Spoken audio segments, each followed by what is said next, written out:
Pansinin nyo to, no? Pansinin nyo to. Ano yung nakasulat sa 10:7? When he shall, so unawa lang muna nila, begin.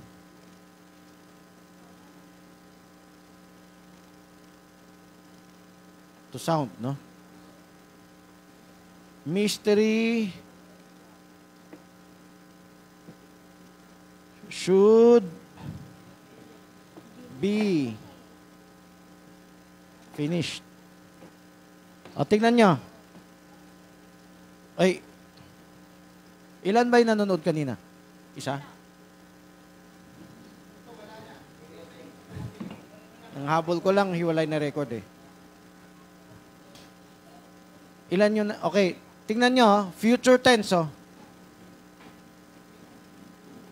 Walang nakapansin yan. Hindi tapos kung paliwanag nila sa 10:7. Yan, no? Hindi pa tapos yan kung susundin mo. Sa paliwanag nila. Oh. Ngayon, paano pa yung nakita natin na actual na application nito? Ang tapos niya yung pagbaba ni Kristo. Yung seventh trumpet. Pero kung paliwanag nila sa 10:7, future, oh. Begin, oh. The sound. Oh, future. Oo. Ngayon, ito yung tanong. Ito pa rin ginagamit natin sa ebidensya natin ng progressive. May voice na, wala pa? May voice na. In the days of the voice. Naku, yan ang gusto ko i-share kanina. Wala. O, ibig sabihin, naunang voice. O, it doesn't matter yung advance natin o yung paliwanag nila. Laging naunang voice sa sound. May voice na, hindi pa magsa-sound pa lang. Ang propeta kasama sa sound. Hindi, ang propetang nasa voice. Pero itong sound, hindi na siya kasama. Ngayon, kahit isama mo, future tense. Future tense pa lang. Should be pa lang. Sa paliwanag nila to. Pero sa actual na paliwanag natin, hindi na panahon ng propeta yan, yung sound. Ang sound niya, 11:15 eh.